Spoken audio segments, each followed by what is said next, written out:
Welcome, everyone, to the Winning Together podcast. Today, you've got Shay, who is this fool, Aslet, with the client, the coach with the client today. We've got the Brainiac in the house. Hey, Brainiac, how are you? I'm doing great. Good. Thank you. We don't use real names of active clients, so you've got the Brainiac today. You've got who is this fool, Shay Aslet. This is the Winning Together podcast, sponsored by Iron Recovery, and we're so grateful that they've put this out there and put this together where we get to open up and talk and show ways that we're winning together. And, you know, Brainiac, I think for today, why we really wanted you on is you're not so far removed from that place where you're questioning whether your life needs you or not.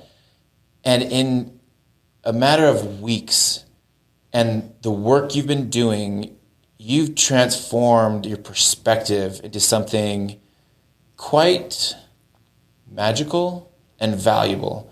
And I think as we're talking about what you have, like your gift that you have to share, somebody out there, when they hear this, it will matter to them. I want to give you some lead. How do you want to, tell me a little bit about yourself. Give me just a background of, I wanted you on because you've got a degree, you've had a great job, you've had a great career, you've had a family, you've been married.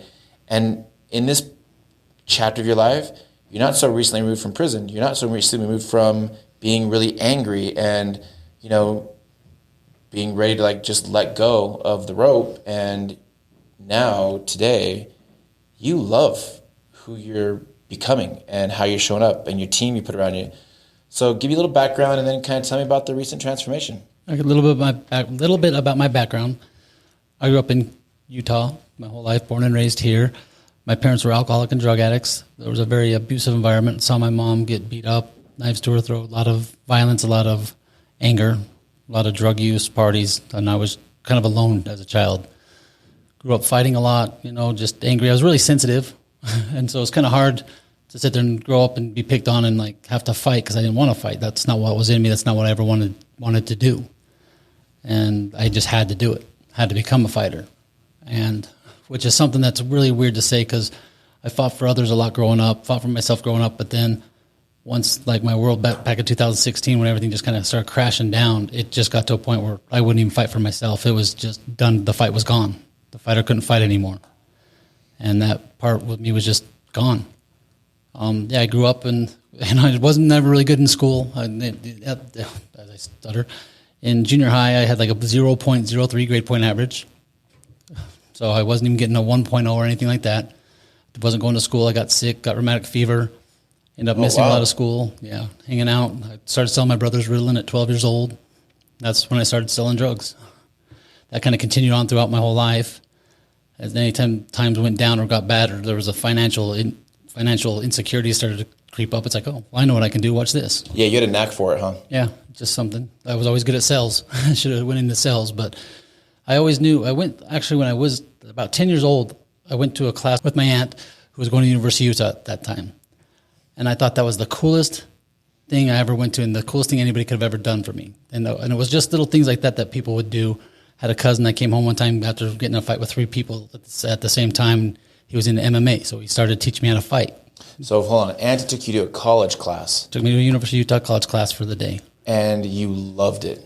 And I went right then and there. I said, I'm going to do this and I will get my bachelor's degree. And you were in junior high or high school? I was 10 years old. 10. Wow. And then, you say you're not the warrior. However, you are. And then you got trained by you said your cousin? Yeah, my cousin, who was in MMA. He was fighting in MMA, taught me how to do, chokeholds, arm bars, and just how to do submissions and how to really position your body as a littler guy because I was always skinny and small as a littler guy taking on bigger opponents and stuff. So I was able to actually maneuver better. Your presence is really big, so you don't come across as a smaller guy, but maybe you hit a late growth spurt or? Yeah, I matured really late. I started my senior year of high school 135 pounds. Are you kidding me? No. Wow. And then I would start working out that year and put on 40 pounds and graduated at 185. Okay. So, I was always a small, skinny kid. It's in about 200 right now? Yeah, 200 pounds, 6 foot 200. Okay.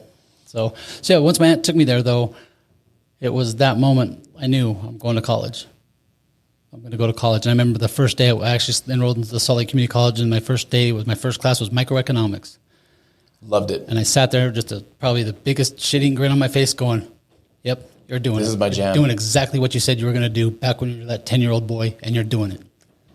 Okay. So this is when I think there's probably 100 instances outside of this, but this is the one that comes up where you see you had a goal and you know you can achieve it in one area of your life and you can do it in any area of your life. Yeah. Yeah, I know. Always because somebody took time out of their day, time out of their life, or somebody who wasn't really paid attention too much, who didn't get help or guidance a whole lot. Somebody just took a day like, oh, we have a family day, I'll take Billy with me, or take the Brainiac with me. Take me with them, and then all of a sudden go, hey, and it was always just, though, and I didn't really have anybody to look up to, didn't really have any idols growing up, besides like He-Man. So it was just any little instance that somebody would give me that one day of their time, that one instance of their time where my aunt was married to a guy who was just great, and he was the first person that ever did homework with me, and I was in 8th grade, and he's like, why are you failing out of everything? You can do this. And I'm like, I don't know how to do it. And from that point on, I started thinking, well, classes count next year, 9th grade. I'm going to go, from these 0.03 grade point averages and 0.34s and stuff. And my 9th grade year, I was getting 3.7s, 3.8s, and at that point in time, my dad actually started going to AA, so I'd go with him.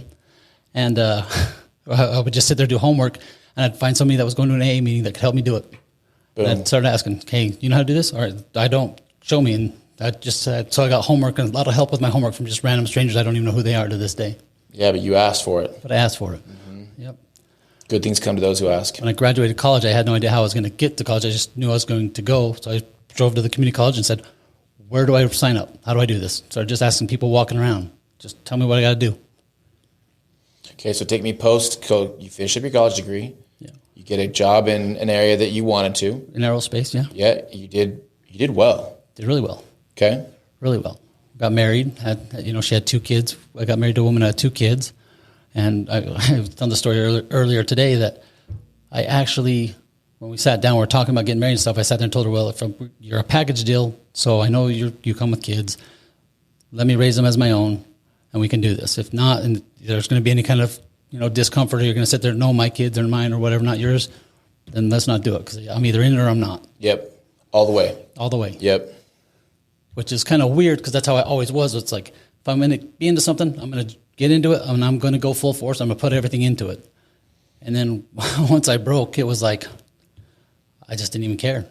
Yeah, I've learned that if you've got the energy and power to be so creative and so powerful in something, and I don't think there's probably an area of your life that if you throw yourself into it, you can't do amazing things. Mm-hmm. Boy, that means you also have the power to drag not just yourself and your life into the gutter, but everyone around you too. Oh yeah. And everybody suffered. I mean, my kids suffered when I was, and nobody ever saw I was a totally different person. Nobody saw me as and a lot of the growing up and not having any attention to me was not really like bad on their part. They always just knew I was going to be okay. I always found a way, and I always could take care of myself. Yeah, you've never been a squeaky wheel. Exactly. I never needed this. I was never needy. I just was quiet, did my thing, and I always got by, and they knew they didn't have to take care of me. I was low maintenance. So, I can't hold it against them, because I was just very self-sufficient, very smart, very intuitive, and I could handle anything. Capable. And the rub is you also need words of affirmation along the way, just to notice you, and you didn't get that. Nope. And then, it's amazing how just somebody saying they're proud of you, or, hey, I noticed this. So I've always tried to do that with people, like, hey, you're doing great things. I've noticed this and this about you, and, you're doing the right thing. Keep doing the next right thing and the next right thing, and things will happen for you. So then take me to the next decade, because that was a decade and a half ago, right? Yeah, ultra successful, had 3 houses, 4 or 5 cars that were all paid off. At one point in time, I had 4 motorcycles as well, a couple bullet bikes, a couple cruisers. Now, were you an engineer in aerospace? No, I was a supervisor. Yeah, I got my business management and marketing degree. Okay. So I was in the trenches and stuff and doing all the work, telling the rocket scientists how their theories aren't going to work on. It works on paper, but not it's in a reality. unique person who can talk to geeks and talk to people who run the business and bridge that. So I can see why there was you had a lot of value there. Yeah. Okay. And then was there an ordeal, a crisis? Was it, do you think it was just the way you're raised came out? Nope, it was 2016. 2016 happens. That first month, my grandfather dies, who was he was my Little League coach. And he was my mentor growing up because he was the only male I ever really saw that wasn't violent. Never saw the guy get mad or violent, so it was always who I wanted to be. Never got mad, just, I think he said he called my aunt a stupid, ugly woman once. That's the worst he's ever said. Getting nasty for him. That was him getting that, you stupid, ugly woman. He's Hispanic, so it was like, it was like, whoa, Grandpa, chill out, man. Don't be so mad. That was him getting mad. And that's the only time I ever saw him angry, and there was a part in my life in my 20s where I was going to bars and stuff. I was still going to college and doing the little party thing and it was still there that I just didn't really care if I lived or died. It didn't matter. Then once I started having kids and stuff, it mattered and everything was there. Well, 2016 hits, my grandfather dies. I go through a nasty divorce of a bunch of stuff that just was unnecessary, didn't need to happen. She takes the kids away and says, oh, you're this and that. It's like, when have I ever shown to be like that? What are you talking about? It's all just, woman scorn kind of stuff. I don't hold it against her. We're friends to this day. We get along great. We co-parent. She actually tells me how great I look and how great I'm doing, and really gives me that affirmation that and I'm like, of course, I'm like, you're my ex-wife. I don't really care, but I do care. Yeah, sure. Coming from you guys her, bonded in a way. Yeah, coming from her, especially, who would never say anything good about me like that. While you live together. Yeah, exactly. It's like it's a big thing for her to see these changes and see this growth, and for her to say she's proud of me and all the stuff I've done really means a lot because she is somebody who's always going to be important in my life. She's the mother of my kids.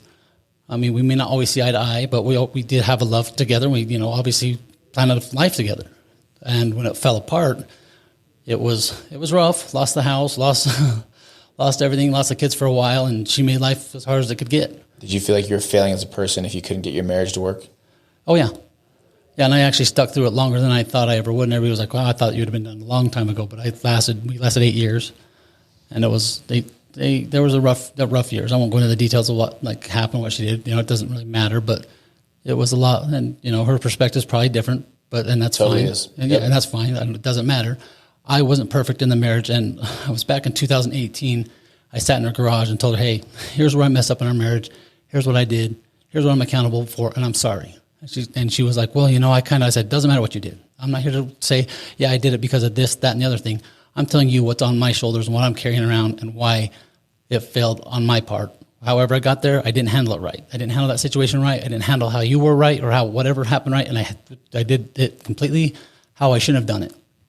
When you take personal responsibility like that, so interesting, one of your core values is being personally responsible. Yeah. But this is a whole new level of personal responsibility when it's somebody else's choices affecting you as an adult that you can influence, and for you to own it after, and just because that's how you get right as a person, that is so powerful, and it frees your life up in so many ways. Anybody who's avoiding doing that work, doing the work is way more empowering than any pain you have to go through to own it. Yeah, and when I told a couple people how I did it, and I made my amends to her and stuff, and told her where I failed. And they're like, "Well, when she was doing this, that," and I was like, "It does not matter what she did or how she was. How you show up. It's how I acted and how I reacted to those situations and everything else." And I don't expect her to come to me and do the same thing. So they were, what did she say? What did she say? Will she ever take any accountability? That is so critical. It doesn't matter if she took accountability. It doesn't. People wait because they want to do it because somebody's going to say, recognize the apology. It doesn't matter. And you don't do it for them. You do it for you. Yeah. I don't need her to validate my feelings in it or anything else. I mean, there was already enough non-validating my feelings through the marriage. I was just pretty used to it by then. Yeah, but the invalidation did its dirty work. Yeah, exactly. It was already there, so I didn't need anything validated. It was just, and I didn't expect anything from her except she said, "Can you come back tomorrow? I'd like to ask you some more questions." I'm like, we just spent 4 hours in her garage, and I'm like, sure. And I did the same day, answered every question, and every question she had, and every uncomfortable scenario, and every little thing I hid or didn't hide, every little dirty nook and cranny, all the stuff that you just don't, that you're not proud of doing yourself, I answered honest and truthfully. And I told her at that point in time, I'll tell you right now, I will never lie to you or anybody again, because when I get deceitful, I'm really good at it. I'm really good at being deceitful. I'm really good at pulling the shades over everybody's eyes and, hey, look at over here. Well, you're not looking over here. What's really going on? And I can't be that guy anymore. Yeah, when you use your brains for not good, you're powerful either way. Yeah, and I was really good at manipulating, deceiving, and hiding, and which happened actually when I was 27. I actually had a suicide attempt. It's because I actually cheated on a girlfriend for the first time ever. But I did it for years. I didn't do it just once or twice. It was years long. I actually married, the woman I married actually was the one I had the affair with. And was so, and it was actually my mom who one day said, I'm so proud of you. I love you so much. You've accomplished so much. You know, everything's successful. And I've always loved how you've always been so honorable and always held your integrity. And I went, holy I'm the biggest shit. dirt bag on the planet. Exactly. I mean, I never told her that story. Like, hey, this is why I went and took all these pills and sat in the baseball field and was 3 minutes away from death. But that really triggered, like, I am not exactly who people think. So I'm not and I'm not exactly who I expect myself to be. Not only that, your trajectory, aerospace. So you are a couple degrees off, but now you're 20 or 30 degrees off from a destination that you want. Yeah. Yep. So I wasn't heading the way I wanted to, and I was done. And it took it took longer for me to recover and forgive myself for that. I think I probably actually only did just recently. Yeah, I agree with that. And that was when I was 27. I'm 43 now. I mean, that's 13 years of beating myself up and thinking I don't deserve anybody or anything good because I did this one act. And you've already paid for. Yeah. In spades. Yeah. And it sucks to admit, but I mean, everybody's the bad guy in somebody's story. And I'm the bad guy in that girl's story, and she didn't deserve that. She was amazing, an awesome woman. At the same time, you are the hero because now you're the standard. With anybody she ever compares herself, would that person do what the Brainiac did? Yeah. And it was rough. And my dad and my stepmom are still friends with her and still talk to her, and they're still. And so she's married, has kids, and she's happy. Happiness that I probably never could have given her. I was not capable of giving. Exactly. And she wasn't able to give you. No. But so I'm glad then. So I'm not glad it turned out the way it did. I wish I would have done things different. I would do that different if I could do it differently. But at the same time, I learned a lot from it. Totally. Probably some of the most important treasure you have in your life. Yeah. I just wish I would have been able to forgive myself a lot sooner and have a higher expectation for what I looked for in the next partners and everything else after that. Because then it was just I got to settle for this or that. And I was reading this book about the love addict and the love avoidant, and I really related because it was hey, I just searched for this or that, and I don't feel like I deserve certain things because of it. So throughout the year, you lose your grandparent, your divorce. And then October 23rd, 2016, I get a call saying, you need to go home, your daughter's dead. And I just went, you got to be shitting me. I'm watching the Raiders play the Chargers. And I get this call, and I just got up, got ready, started heading towards the house. How did you navigate that experience? I didn't. And I lived a lot of my life shut off. Actually, my ex-wife will tell you, we used to joke that I'm just a Vulcan. My daughter started getting seizures. Vulcan. Yeah, I was a Vulcan. I was a Vulcan. It was she'd sit there and well, aren't you going to apologize? What you said was kind of rude. I'm like, well, was I wrong? Was I wrong with what I said? Gotcha. I was brutally honest, but it was the truth. So I don't feel sorry. I will apologize when I feel sorry. Yeah. And until I feel sorry, I'm not going to say sorry to anybody. Total cover for being an a-hole. Yeah. And I still do think that people say I'm sorry. It's an abused word. Totally. If you're going to say you're sorry, then stop the action, stop what you're doing. That's how you show that you're sorry. You can say you're sorry, but if you don't stop the action of what you're doing, it doesn't mean shit. Best apology is change behavior. Exactly. So that's why it took me till 2018 to apologize to my ex-wife because I wasn't going to change any behaviors or how I was acting, so why apologize to her? But when I did, she was like, she used to actually joke, are you part narcissist because you don't feel sorry? I don't feel remorse. I don't feel it because I don't need to. Because I'm not sorry for what I said or how I acted because it was because of this action, so I did it this way, and so that's why I acted this way and did this towards you because you were this way, so I get to do this. It gives me carte blanche to do whatever I want. Totally. Used everything for an excuse. To be a coward. To sit there and just, I'm perfect on here. It's everybody else's fault but me. I didn't have the same philosophy I do now where it's it doesn't matter what she did, whatever happened. I handled the situations wrong. And I did wrong actions, and I did, it wasn't like I cheated on her or nothing. It wasn't like an affair or nothing. But, there was enough. I'd reach out get emotionally connection with other people because she was emotionally not available. And I never looked at it as anything bad because I was like, well, I can't tell you anything because you just throw it in my face. But so, of course, I have friends or somebody else that I'll tell this to that you don't hear. And that hurt her and upset her. And I'm like, well, wait, what do you want me to do? I'm in a no-win situation. I tell you, we get in a fight. You use it against me. And I tell somebody else, I don't get off my chest. I have to bottle it up. And I explode on you anyway, or the kids. Exactly. Or I become a workaholic or whatever. Yeah, and I was a real bad workaholic. And I used to be really bad OCD. That's like I married and had kids, and it was like I couldn't control it all. I couldn't have everything on the right hand side or everything put in a certain spot. So it kind of helped break. You're not an angry person. You were angry a lot. I know. I know. And I always wanted to just bring happy and joy and like make everybody laugh and do jokes. You felt like she was putting you in this place where you had to be. I can just see it, just always constantly about the house or about this or about that, and all you want to do is have fun. Yeah. But you felt it was the other person's fault that you couldn't be you. Exactly. Yeah, exactly. And we had fun. I mean, I've got pictures where I've partied with rock stars and movie stars and all sorts of stuff. And, we lived a great time and we had lots of fun. But there was still that, like, I can't completely give myself to her because I can't trust that you're not going to throw it in my face. Totally. And I've actually talked to her about it, saying, hey, if you ever want to be loved truly and deeply like you deserve, you need to cut this bad behavior out. And she's like, oh, whatever, you're being an asshole. It's like, I just hope one day you realize it and know that what I'm saying is true because I'm trying to help you. I'm not trying to be rude. You're being a shameful woman. That's all. Yeah, I'm just trying to tell you, people get hurt, they lash out, they do that like you did. And that you need to get rid of so somebody can actually love you for you and who you are because they'll always be guarded and bottled up and become a Vulcan until they do. Yeah, you have to protect your heart or else you're always going to be. What I've learned is, with a relationship, you want to be healthy, there's parts of it that have to be sacred. I'm not going to go after like your manhood or our sex life or our spirituality.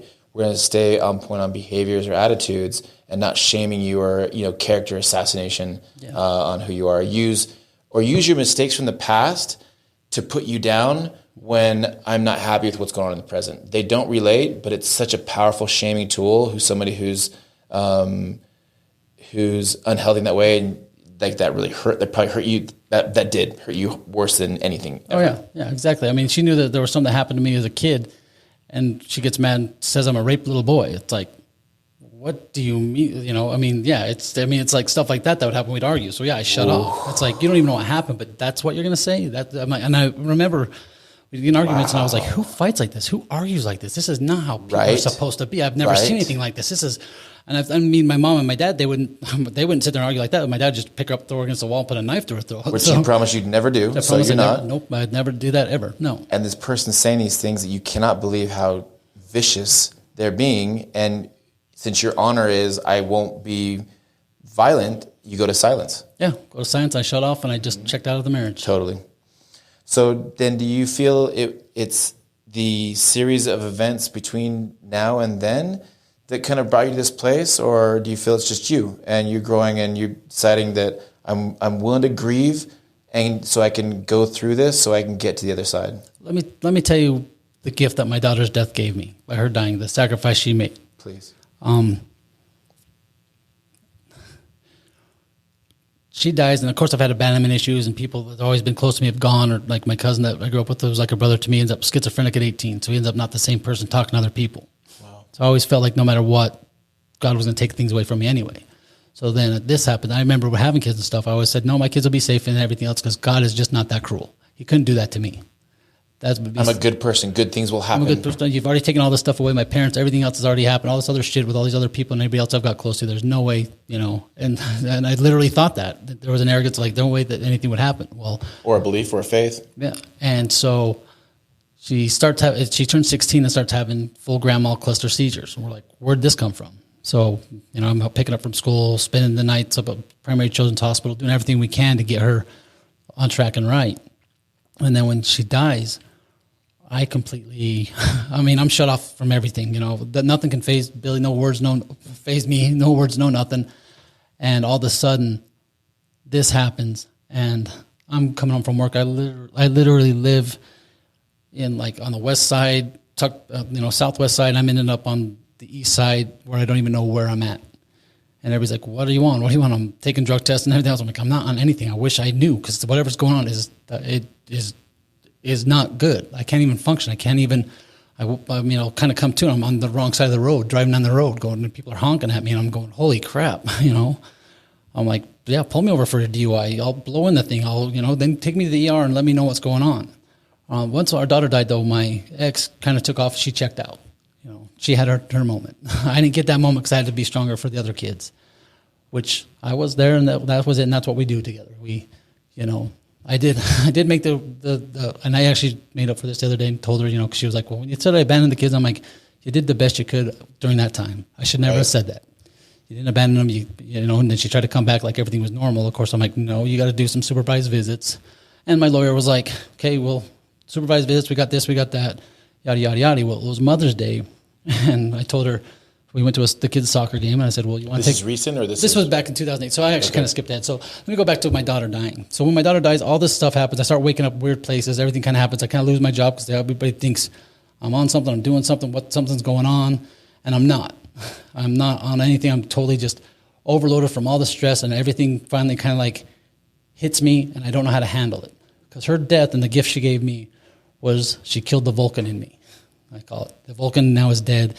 The person who can shut off any emotion, any feelings, and just not give a fuck about anything. The person who could just brush everything off, you know, because there was a lot of mental abuse and, you know, in my marriage, but everybody's like, how are you so confident? Keep it going. I was like, because I don't really care what anybody says or thinks about me, and I never will. I'll always be me, and I know exactly who and what I am and what I'm about. Words are people saying stuff aren't going to affect me, but you still don't go to that personal level in an argument, you know. Yep.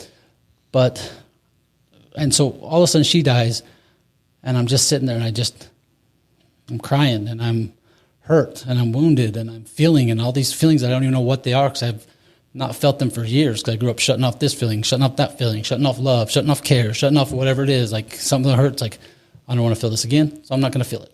And so I'll feel happy, and I'll feel hate, anger, and rage. That's it. Mm-hmm. That's it. And so I'm either having a good time or I'm into this anger. Fun or F you. Yep, fun or guess what? Get out of my way or you're going to be moved. Mm-hmm. So, yeah, and I looked at it as like... But you hated that gift for a while, huh? I hated it. I didn't look at it as a gift at all. Yeah, it was a curse. It was a curse. I was like, what the hell did you just do to me? And why did I even, you know? And it was actually a woman that I actually was married to at the time said, you didn't have to marry her and raise her kids and stuff like that. Would you, if you could take it back and all this pain and everything else, would you do it different? And you could just say, nope, not going to marry her. Go on your own way. Go with whatever. Not meet the kids and everything else. And you could take that pain away. What would you do? And I said, I'd keep her for those 18 years. I met her when she was 1, so I was 17. But I'd keep her around, get to know her, and be there for her for those 17 years that I was in her life. And I would not take that away for anything. Even though I was, at that time, I was emotionally broken, had no idea what was going on with me emotionally. I would never take that away. No wonder you drank and did drugs. Yeah. Because now you've got these feelings that are breaking every part of your life that you did like and that was good and was functioning well. Everything that got me to be successful, everything that got me through college, everything that I was able, you can make fun of me, you can pick on me in junior high, elementary, wherever else, whatever you say, it's not going to, because I know I'm going to college, I know I'm going to get that degree, I know I'm going to do this, and I know I'm going to do great things, so it doesn't matter what you do. I used to tell people, this is my world, you're all just guests, you just have to realize it. Yep. That's how I lived. Then all of a sudden, emotional roller coasters and everything coming out, all this, you know, my confidence never really wavered, but the self-worth and stuff started kicking in, and then the woman I was married to started becoming an addict and going out at night and everything else. And me and my infinite wisdom go, well, how do you deal with an addict? I've grown up around them my whole life, been around them my whole life. How do you deal with them? How do you help make sure they're safe at night? Well, you got to figure out a way to be around them, and the way to do that is to become their plug or get them to be their source. So I started selling drugs again to help monitor her use, monitor where it was going, see what. To stay connected. And I was trying to just get her to rehab. So I went on about a 6-month bender with her just to blend in, and then she went to rehab. And all this insanity and all this shit that's been going on for 2 years at this time stops instantly. She goes to rehab. Everything just stops and it's quiet, and I'm in my own head. I just become accustomed to it, the crazy lifestyle, everything else. Everything I grew up as a kid was all familiar, so I just recreated it, jumped back into it. She goes to rehab, and I told her the day that she went to rehab, she's like, she wanted me to take her, and I was like, I can't take you. And she was like, well, what the hell? Why not? Got mad at me. I said, because if I take you to rehab, you'll ask me things and talk to me about things, and you'll want me to make some promises I can't keep to you. Yep. So I knew I was done with her. Don't even want to keep you. Don't even want to keep you. Don't want to know part of this, and I just need you there, and I can't take you there and make these promises, say, oh, I'm going to be there. Oh yeah, I love you to death. And because we're not.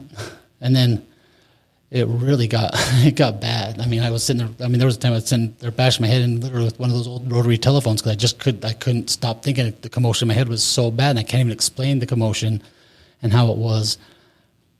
And I just felt like I was just not even in my own body. It was just like, what the hell's going on? And what do I do to get myself back? And how do I come back into my body? And best way to do that, go call my other people up. I got good drugs now, good connections, and start selling it to everybody again. So stay in the chaos, stay in the commotion, stay in the crazy. Sure. And so that's what I did. Now, in spite of your best efforts, maybe they weren't your best, but your efforts, you're still alive today. Mm-hmm. And you're still connected to your daughter, your family. Yep. And at this chapter, you are looking at your gift to feel and see as a gift and not a curse. Yeah, it's a gift. I actually had a part where I OD'd on cocaine, and actually they worked on me for over an hour, Narcan me 4 times. And I was on something else, and I was on cocaine, so it didn't work. Still made me sick as hell, and I actually went, whatever you want to call it, crossed over, and actually had a talk with my daughter, which I thought I was just hallucinating at the time, but everything she said came into fruition. And she was telling me that things were going to get a lot worse before they got better, and I was like, they can't get any worse. How is this possible? It can't get worse before they get better. She kept telling me, stay the course, you're doing the right things, Billy, just said my name again. stay the course, you're doing the right things. Just keep going. Wow. And I was like, and then what then? You have a profound amount of peace from that experience, don't you? Yeah. Oh, yeah. It would change my life because like that was in September, October-ish. And then that December, I was already looking at some charges. And here they go, starting to enhance these charges. Enhance this and escalate this to that and the other thing. I'm like, and then I forgot about the conversation the second that the EMT started talking to me. I was like, I remember coming back going, remember what she said. And the second they said a word to me, I was like, oh, it all was gone. And I'm sitting there in court, and they're enhancing these charges and want to do another court date because they're going to put more charges and this and that. And I'm like, how is this possibly even happening? What the hell? I'm like, how can it get worse? And then it clicked in my head. It's going to get worse before it can get better. And the floodgates and all the memory of that moment came back. Wow. And I was like, oh, my God. And then she even said, stay the course, help's on its way, just be patient. And I was like, whatever. So we go to another court date, which ends up being in January. This is within the last year, This is this year. This is last September, then December, and then this is January. This is me getting on my road here. And I go to court again in January, the end of January, and my cousin just died of COVID. My aunt just died of a heart attack. I go to court, and they enhance more charges. And I'm like, oh. And that's when, and I already had this plan to die after court and everything else, and I was just done. And I was like, at this point in time, I'm like, I'm not even going to make it to that. I can't even deal with this or handle this. I'm just done. So I tried to hang myself, and I stayed in my bedroom for about 5 days, didn't eat, didn't come out of the basement. My mom would come down and check on me from time to time.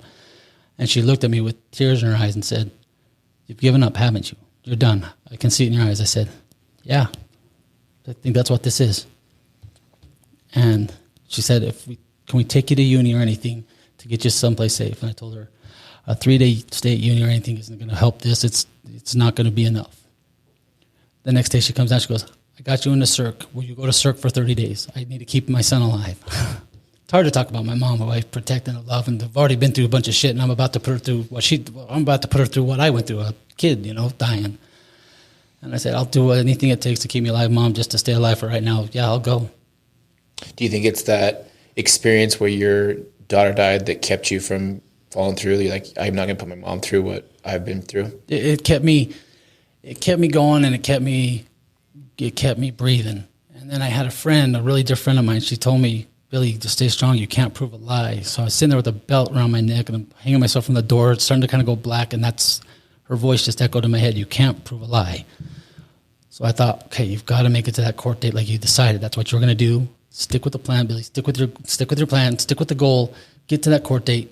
Then you can do it. Just finish out your plan. Because I'd tell people, I'm just a dead man walking. I don't need possessions. I don't need anything. I don't care what you want. Because I'm already dead. You just don't know it yet. I'm trying to tell them all that just in a cryptic manner. So when it happens, they don't think it's just all of a sudden I snapped one day and did it. Like they knew for the last year and a half, 2 years, this is my plan. This is the course I've been going. This is where I'm at. and trying to, and that's actually, I think a lot of the struggle that I've had coming here and like buying into it and going, because it was so hard to basically come back from the dead. How do you come back from your life knowing that you're going to be dead and gone this day, and that's what you want? You're going to do it yourself.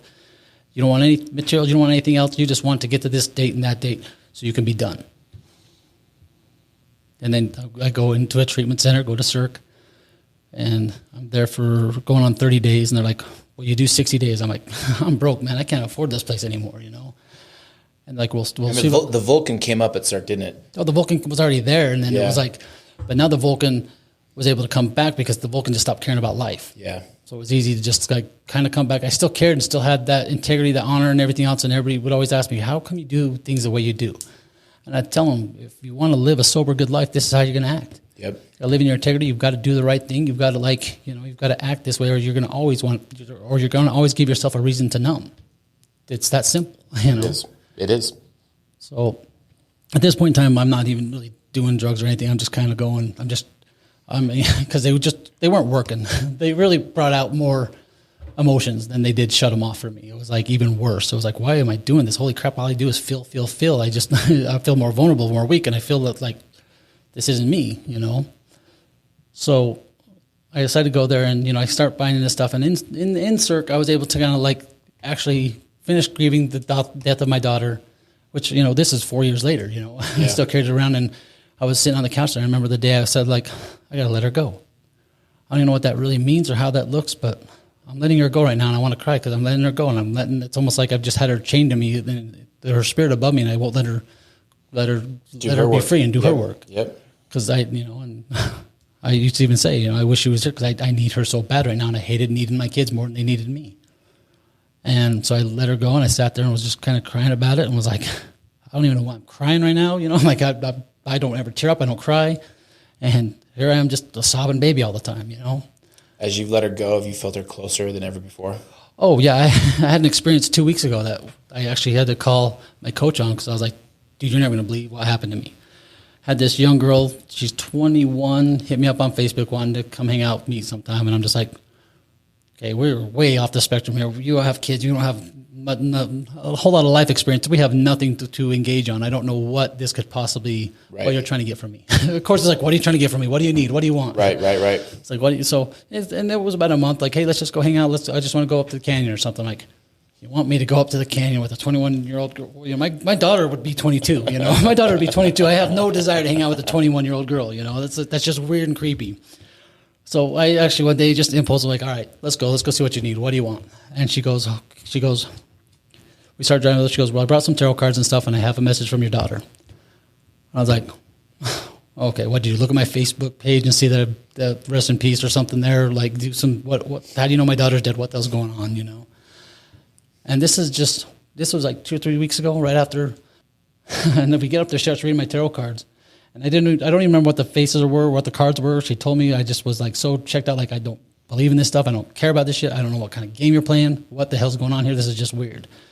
And she literally said, your daughter tells me you need to stay alive and you cannot kill yourself or die by your own hand.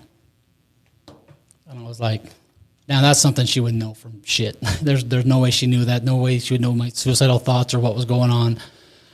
And she and said And those feelings were sticking to you at that time as much as they ever have in your life. Yeah.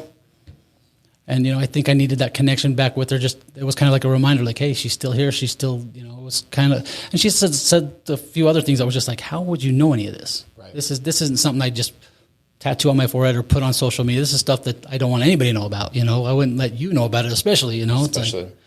So she's pulling these cards out. She's identifying things that are only in your heart of hearts. Yeah, exactly. And then what happened? I mean, and then I actually I was driving to go pick up my kids after that, and I had to call my life coach.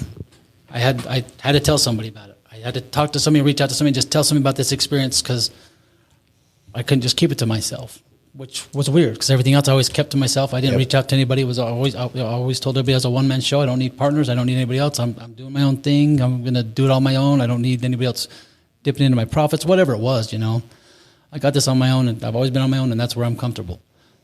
So I call my life coach and tell him, he's like, dude, that just gave me goosebumps. What the hell? And I was like, I have people now. There's people there. And then it reminded me that just of growing up, like I said earlier, those little glimpses you get of hope, that person that just reaches out the tiniest bit that impacts your life more than they'll ever know. And I've tried to go back and talk to a lot of people and tell them exactly how they influenced my life and thank you for that and how much I thought everybody else had given up on me, but they didn't at this point in time. Like my aunt that took me to the movie. She took me to my first Sundance movie too, so I ended up doing that later in life where I went to a bunch of Sundance movies and connected there. But to be able to, to be able to like go to school and get that degree because somebody decided they'd take me to school one day that just was had family, and she had no idea that was going to impact me that much throughout my life, that was going to be the goal I had in life, that I was going to go do that someday, and I will finish that. She just took her young nephew out just to get him out of the house or whatever her intent was that day, without realizing the impact that really had. And there's those little impacts that a lot of people, I think, that people have in everybody's lives, but they just don't know it. I get people telling me that all the time. You have no idea how good of a person you are and how great, and I'm so honored and so wonderful you have in my life. I just don't ever go anywhere. Just always be my friend. That's always of course, but I'm just a normal person. I'm not, all I've done is support you through this or that, or, helped you change your Facebook page when your boyfriend was getting into it. It's now your ex. I will not do anything that I ever think that is out of, it's not out of my character. Something that everybody should just do is what I think, but. Something, Superman says the same thing. Exactly. He doesn't do anything that's out of his character either, but he's still Superman. Yeah. And for you to, and see the shift now of actually you allowing yourself to see yourself as it's not you per se, but your gifts and your talents and your world, you do matter to it. Yeah. And it matters how you show up and that you show up. Yeah. And it was weird. I mean, because when I did actually go over and I had that discussion with my daughters, I sat there and said, because I wanted to stay. I begged her, just keep me. I'm not going back. I don't have a desire to go back. I'm already here. Just keep me here. And no, you got to go back. And I said, there's nothing going on. There's nothing. I'm not doing anything special. I'm not. You're talking about the when I died. Experience? Yeah. And she goes, no, you are. You need to stay the course, and you're impacting people more than you know. And I said, how the hell do I know that? And she looked at me and goes, oh, what, you need some gratitude? I said, yeah, some gratitude, a little thank you would be nice here and there. Like a smart ass, right? Get you sassing the angels. Yeah. So, and she goes, well, you're going to get everything that you, and there's another thing I didn't realize till it happened. She said, you're going to get everything, you're going to get all you need and more, Billy. Or, dang, somebody name again. Dad. And I'm like, okay, finally, good. Heading back, and of course, I'm like, this is bullshit. And of course I come to and I look around, see all the medics and everything else, and they're like, and I'm just like, I knew what happened. I'm like, I don't do stuff that I can OD on. I don't OD. What the hell? All right. This just happened. Cool. But it was, once again, that's an experience that I had to have. And it helped me, little things have just happened to keep me going, to remind me that you have to stay alive, you have to stay the course, you have to keep going. I ended up going to a friend's house, or to his hotel room, after that court date and after everything started kind of coming back to me. And, of course, I sold him stuff at the time because I'm in the middle of all the chaos and shit. And he gets high as hell. And all night long, Billy, you're such a great guy. You're such a great friend. Hey, buddy, you're such a great guy. You're such a great friend. I just love you so much. I'm so proud of you. I'm so happy that you're in my life. And all day just thanking me. All night just thanking me and showing all this gratitude on how great a person I am and how wonderful I am. And it was drug dealer. All night. And it was all night long. And it was like, oh, my God, stop. And I actually looked up and I said, okay, I get it. But that was the laugh she had, because that was going to happen. And then I had two people the following week say the exact same thing. Hilarious. They said the exact same thing to me, which actually made me cry, because I was in a bad spot. And they actually both said, I don't know where you came from or how you even got here, but the world doesn't deserve you, but they need more people like you. And two different people said those exact same words. And I went, this can't be a coincidence. Who says that to people, So little stuff like that just kept me breathing another day. Tell me about what's been happening the last 6 or 8 weeks for you that has validated that putting one step in front of the other, it matters, and it's the work for you to do. So my court cases are hard. I actually came here, was with the counselor, and they came and sat right in front of me and was just looking at me like I'm obviously not looking good because my court days are bad. I wear it on my sleeve, and it's it's stuff that it's like I just And she grabbed me by the hand, and we just walked in a circle the whole time, and she just talked to me. And I felt it. And that was actually probably the first part of the turning point of okay, I felt this. This was in a group you were doing? This was here, yes. With one of the counselors doing in a group. Okay. Yep. And I just was like, that was unexpected for me to get called out in the middle of a process group and go walk around, And when I open up, I have a hard time looking at people. I can talk and I can look at people all day long, but when it's something serious and about me, I have a hard time. I'm still closed off there. I guard that stuff. I guard that shit. I don't want anybody to know, and I don't want to sit there and let it affect me, but it does. Mm-hmm. And it's just stuff I wouldn't say hide it, but I just don't advertise it. You're guarded. Yeah, I don't advertise it. It's just like, yeah, I've been through some shit, It's how you survived. Yeah.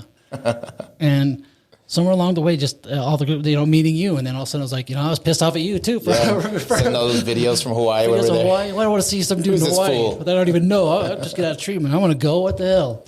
This is stuff I used to do, It's like, man, so it was just like, so there was a lot of anger there too. Just like anger was just like whatever. And I didn't even really realize the anger was there. And I mean, you saw me when you first met me, but if you'd have met me the month before that, when I first got here, to do something like this, you would have you got to slow down your speech. You got to talk, because I just would talk fast. I was always wound up. I was always just on edge, always anxiety riddled, bouncing off everywhere. Smarter than everybody else. Smarter than everybody else. I knew it. And I already know. I always tell, and I still tell people, I could be wrong, but I'm not. But let me tell you what's going on here. Let me tell you, it's just life experience. I know exactly what you're going. Here's what you need, because this is what you're searching for, because I've seen it before. And can I tell you though, the way you that is true, probably the majority of the time, but you don't use it as a weapon anymore. Nope. You use it as a way to lift people up. That's a gift. Yeah. Wow. And I really got out of start too, and I always was deflecting, and I always was like the class clown and always making jokes. I'd sit there and say something really serious and really heartfelt, and then bounce a joke off of it. Let's laugh. All right, let's move on. Take away, yeah. Take away from it all, right then and there. My mom used to always say that, Billy, I need to. Hey, son, I need to see you serious. We'd like to see you more serious. And I was like, I will never be serious. I don't want to be serious. Serious sucks. And I don't want any part of it. So that person doesn't exist. But I'd start calling myself on deflecting and stuff. Well, calling myself out on that deflecting and the jokes and stuff ends up turning into me hearing it in my head before I say it, instead of letting it just spew out and stopping it from coming out. So I say what I was going to say, and then if it was to somebody else or something about me, then we'll just sit in it, which I've had some people come up from the groups and stuff that say, hey, what you said really mattered, really helped me out, and this and that. One of them came up to me the other day and was telling the story about when, she came out, was talking about, being pregnant, what I said and how it made her cry and that stuff. And first thing I thought too, when she started crying, this was one of the first times I remember not letting it spew out of my mouth. I was like, I didn't mean to make her cry, and I was searching for a joke. And I was like, I don't have one. I always have one. Where's this joke? Where's the deflect? What can I do to lighten them?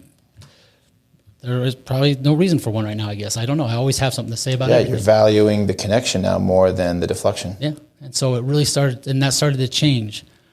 And I noticed, the more I'd speak, the more I'd open up, the more it was like, oh, hey, I get more like, hey, thanks, you really related with me on that. I can't even believe anybody's ever, I've seen it all and done it all, or helped somebody through it, because I've been through a lot. There isn't much that shocks me anymore, sadly. What I've learned is that when the experience you have from the past, when they lose their emotional charge, that's when they turn from trauma or, bad experiences to wisdom. And what I see right in front of me is somebody who's allowing now their experiences not to charge them anymore, but to turn into wisdom. And you know that it's through the sharing those gifts of wisdom that they really turn your madness into a mission, and your, chaos into a crusade of goodness and doing it. You've also mentioned that you tie this back now when you were 10, and I'm going to go to college, I'm going to finish it.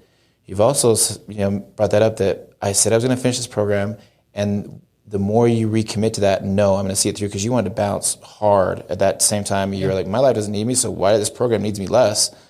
And yet you come back to that desire and that decision, and that seems to be attracting all sorts of good things into your life. Yeah. I've had one foot out this door of this program the entire time. Yeah. Just give me a reason to leave. In fact, you don't have to give me a reason. There's one up in the sky right there. I'm going to grab it. I'm going to put it on my belt. I'm going to wear it, and I'm going to just find it, and I'm going to bounce and use it. I was like, I don't even need a reason. I'm just going to here's one for me.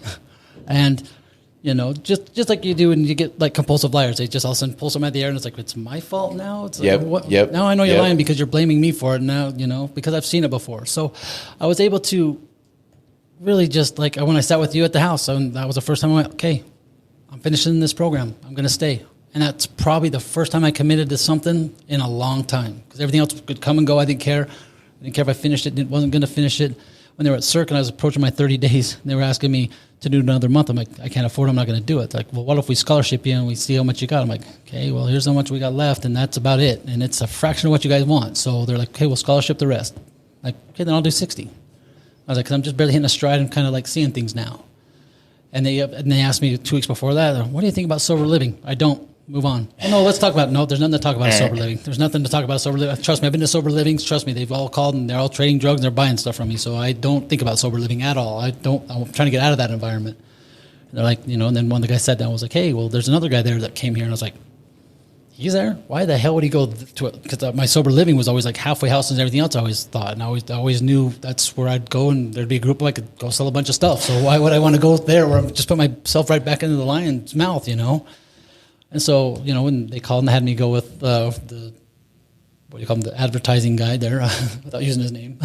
Well, you can use his. Oh, okay. Yeah. So they had me go talk to Ryan. So I went and was like, all right. And then me and Ryan got in the car and we just started like BSing just right off the bat, like instant connection, just talking about whatever, just everything else, just like instant, both of us going back and forth and just our personalities were just meshing. I'm like, this guy's way cool, And he's like, yeah, and there's this, you're going to love the house. You got to check this out. I'm like, yeah, I'm sure I will, And then I went to the house and I was like, whoa, hold the phone here. This place is clean. It's not, this is not what I've ever thought of about sober living being like there's nothing. I've been to a bunch of them. Trust me, nothing is like this one. It was exactly what I thought. And I was like, how can I afford this? And they said, let's go fill out a scholarship with the Sobriety Foundation and see what they can do. They scholarshiped me for 2 months. And I said, oh, they got me for 2 months. I'll have to figure out in 2 months where I'm going to live because I'm not going to be here. I'm not going to be here after that's up. And 2 months have come up, and I've been here 4 now, and they scholarship me in for it. And it just seems like, and like when Chris says, just keep doing the next right thing, and another right thing will happen, and that's what's kind of happened. The next right thing and another right thing has happened. And I have noticed this, especially like this last week, and when I did the bad things happen. It wasn't necessarily affecting me personally, but somebody I was supposed to be there for, I wasn't there for because I wasn't doing the right thing. And it affected them, and I don't know and it's not on me, but I could have definitely helped the situation rather than just not be present at all. Yeah, I think that's an important distinction where it's, sometimes we're just not available. And whether it's because of us, or we're doing something for somebody else, or energy's low, or whatever it is, we know when we're inspired and prompted, and we know we can do maybe a little bit better, and we know when we don't. And you're right, people make their own choices, and it's not on you. But for you to become aware and not go to a place of shame, but it's more like, no, I can be more available for the people that matter, and to then practice being that way. Just, I made that commitment that weekend. Like, I'm going to be at the house more. I'm going to be more present. I'm going to make my presence felt more, and I'm going to be more available. And it's just, like I kind of said before we started talking, like, it was really just like somebody threw me out in the ocean. I didn't know what I was going to do. I had a little raft, so if I got tired, I could kind of hold on to it. But all I was doing was treading water when all I wanted to do was just sink. I didn't want to tread the water. So why am I even here? Thanks for the little life raft. I don't really need it. I'm just going to sink. I want to sink. That's my goal. My end game is to sink. Let the ocean swallow you up. And the ocean, and, we're in the middle of a white squall, and I'm just bouncing. We're going, just suck me under already. Just suck me under. I'm ready to go. And it's not sucking me under. Why is this not sucking me under? I'm pissed off because it's not sucking me under. Cutting yourself to attract the sharks. Yeah, no sharks. Like, nothing. It's like, how does this work? How does this work? I'm trying to do everything I can to sink, and you're not letting me. Why are you people not letting me sink? And then eventually the storm kind of settled. And, like I kind of said, I'll just kind of reiterate, then everything settled. It was nice, beautiful outside. There was, and then I looked over and I saw a beach, and I was like, I want to go to that beach, but I got to swim there. Now I got to just start, and I'm swimming towards that beach. So I'm not out of the water yet, but I'm still there, and I'm swimming towards that beach. It's been a long road. It's been a hard road. It's been a very emotional road, which I never saw the emotional road coming out of it. And like when I first came here, I feel bad. My counselor even sat there and said, I've thought about kicking you out a few times, just so you know. Like, I bet, because I wasn't doing it. I don't just jump in and I'm not going to just jump in and buy what you're selling. Everybody's always selling something. Everybody's always hustling something. I just got to figure out what your hustle is and what you want from me. That's how I've always lived my life. Mm-hmm. Everybody's got a hustle. What's your hustle? What do you want from me? So. And how can I get you? Yeah, and how can I get you? And so how do I just have a connection with you, but not let it burn me, because it's going to burn me. I just got to figure out when. Mm-hmm. You got about 3 to 4 month shelf life. Some have a 2 to 3. You can just tell what they are. I've always put people in like, they're doing this and this, so they're probably going to be around for 3 or 4 months before they're really going to try to screw me over. So cut ties before that happens. And that's how I always did it. So I just sat there and, like I told you, put my toes in the water. I don't need to put my toes in the water because I already know it's cold. I've made up my mind it's cold. I'm not jumping in the pool. So yeah, I think that's another important part of the analogy you're saying is it's the ocean water, but it felt like you were in the Antarctic Ocean in the freezing cold water. And as you've allowed for the possibility that your destination is a tropical beach, and you've grieved, and you've chosen to act in integrity and let the compliments and the noticing and the good gifts and talents actually come through. You said that it's transformed from the frigid, freezing waters of death to the inviting tropical warm water, and you're going towards a tropical paradise, a beach. And towards Cozumel, Mexico, and I got scuba gear on there. I'm going to go underneath this thing here in a little bit, you know, I mean, and I'd sit there, and the big thing I also did too is all the compliments I'd get, I wouldn't ever validate it. It was always just, well, that's what a man's supposed to do. That's what you're supposed to do. Bounce right off. People would sit there and like, why do you get the doors for girls? That's, you know, or I'd take a girl on a date and she'd be like, you got the door. That's so sweet. It's like, well, that's what guys do. You know, that's what they're supposed to. Well, not every guy does it. I'm like, well, you know, I have 4 daughters, and they will be with a man that will get the door for them, or at least show them that they're important enough that, hey, I got the door before you, so I can get it for you. I'll take the 10 seconds out in the snow, blizzard, rain, whatever, to open the door for you because you mean something to me. Chivalry matters. It matters. And I have, like, I say I have 4 daughters. I got 3 alive, and one that watches over me all the time. The other 3 see me, you know, but one's watching over me 24/7. So I still have to show her that because, you know, if she has to come back or has to find a guy where she's at there, she has to see that standard, and I have to set that standard. I have to be that standard myself, and not just take those little things that people say and just, yeah, that's what people do. Well, I guess it isn't what people do, but it is what I do. So don't say people don't do this anymore because you just found one that did. So I'm not the only one. I think for me, in this discussion, one of the most powerful things that come up for me is, you know, Superman says that too. And for you to see yourself and actually see yourself as a Superman type person, because you are that gifted and talented, and not in a I'm better than you way, but as a it's just what I do, and I'm going to give, and I'm going to lift, and I'm going to save, or I'm going to be chivalrous because that's how I am, but also allow people to notice, hey, you're kind of a Superman in my life. Mm-hmm. Yep, I know. Thank you. You're welcome. Yeah, you're welcome. And let's roll. And guess what? I'll always be there, so don't worry about it. You don't have to worry about me going anywhere because I'll never bend you, I'll never cut you off, and I'll always love you unconditionally. And at the heart of it, anyone listening, I want you to also know that it's because you have finally, or at least at this level, chosen to be there for yourself, to love yourself, to be kind to yourself, to notice yourself, and that's how you're able to give that gift to those around you. Yeah. Powerfully. I mean, it's hard. And one message I can kind of say out there too is they always say, oh, you got to do sobriety for yourself. You've got to do recovery for yourself. Bring us home on this. You know, no, you don't. You know why? Because I didn't. I was doing this all to stay alive and for my kids. You know, and sometimes you don't love yourself enough or care about yourself enough to do things for yourself. Well said. So go ahead and let those things get you to where you need to be. Let that be the driving force for those actions. But let the actions and see what you see in the people around you that you surround yourself with, who you find in this kind of environment, and the love they show and the unconditional love and the support they show. Like they say, let them love you till you can love yourself. And that's what I had to buy in to. Can I also just notice you too, this podcast has been special and outstanding, and it's not because of anything special about you, but it's because you do your work and you have a way of conveying that that's really easy to follow and it's powerful. And to anyone listening, this could have gone the other way. This could just not as well have not been happening. And you might have been now closer to your daughter, you know, than let's not say it that way. You could have not been here and not available to it, but you are, and you have now conveyed and communicated. And somebody listening, this is going to really impact them and affect them in such a powerful way. And I'm so grateful that you've been so authentic. Yeah, I wanted to be with my daughter. It's not that I could have been. That's where I wanted to be. Exactly. And I'm not.